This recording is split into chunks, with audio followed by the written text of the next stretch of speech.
من الشیطان الرجیم بسم اللہ الرحمن الرحیم۔ قیامت کی نشانیوں میں سے ایک نشانی یہ بھی ہے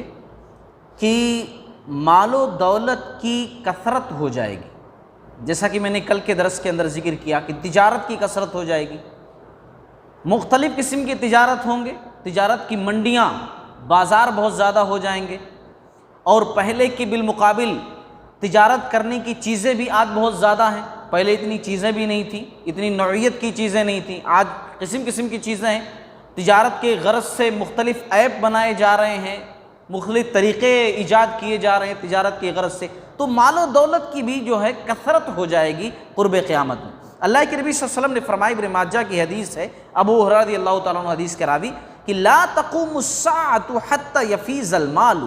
قیامت قائم نہیں ہوگی حتیٰ کہ مال کی کثرت ہو جائے گی، مال کی کثرت ہو جائے گی، مال کی زیادتی ہو جائے گی۔ اس حدیث کا صحیح مطلب سمجھنا ہے تو ذرا دماغ کو آپ پہلے اور آج کے دور پر دوڑاؤ۔ آپ پہلے لوگوں کی حالت کیا تھی؟ پہلے رسول اللہ صلی اللہ علیہ وسلم نے خاص طور سے جس وقت یہ بات کی، اس وقت حالت کیا تھی لوگوں کی؟ کس طرح رہتے تھے، کیا کھاتے تھے، کیا پیتے تھے، کیسے گھر ہوا کرتے تھے، اور آج دیکھیے کیا کھاتے ہیں، کیا پیتے ہیں، کیسے گھر رہتے ہیں۔ پہلے لوگوں کی سواریاں کیا تھیں، آج لوگوں کی سواریاں کیا ہیں، پہلے لوگوں کی لائف اسٹائل کیسی تھی اور آج لوگوں کی لائف اسٹائل کیا ہے۔ تو دولت کی زیادتی ہو جائے گی، مال کی کثرت ہو جائے گی، یہاں تک کہ اللہ کے نبی صلی اللہ علیہ وسلم نے صحیح مسلم کی ایک حدیث ہے، اس کے اندر کہا کہ مال اس قدر بڑھ جائے گا کہ ایک دولت مند سوچے گا کہ یہ صدقہ میں کس کو دوں۔ خیر ابھی اس کی نوعیت تو نہیں آئی ہے، بہت ساری جگہوں پر علماء نے ایک چیز بیان کی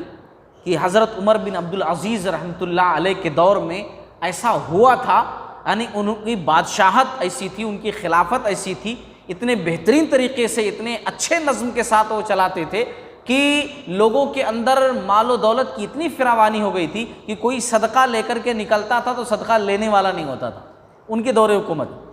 لیکن قرب قیامت میں ایک ابھی ایسا دور اور بھی آنے والا ہے کہ لوگ لے کر کے نکلیں گے دینے کے واسطے، لیکن سامنے والا جب ملے گا تو کہے گا کہ میں بھی تو اسی غرض سے نکلا ہوں، یعنی جب سامنے والا دینا چاہے گا، بھائی یہ میں لے کر نکلا ہوں، اگر آپ اس کے مستحق ہیں تو وہ جیب سے نکالے گا، میں بھی یہی لے کر نکلا ہوں بھائی، کوئی مل نہیں رہا ہے۔ یعنی ابھی یہ وقت تو نہیں آیا، لیکن دولت کی فراوانی بڑھ رہی ہے لوگوں کے اندر، مال کی فراوانی پہلے کے بالمقابل مال زیادہ سے زیادہ جو ہے ہوتا جا رہا ہے۔ بہرحال مالداری کا آنا، مال و دولت کا آنا، اگر آدمی صحیح طریقے سے مال کو استعمال کرے تو دنیا اور آخرت دونوں میں کامیابی کا ایک ذریعہ مال ثابت ہو سکتا ہے،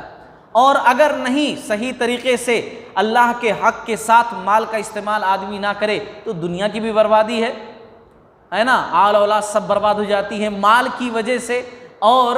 آخرت کی جو بربادی ہے وہ تو سو ہے ہی ہے۔ اچھے سے استعمال کرے تو اچھائی ہے، برے سے استعمال کرے تو برائی۔ اللہ تعالیٰ ہم تمام لوگوں کو کہنے سننے زیادہ عمل کرنے کی توفیق عطا فرمائے۔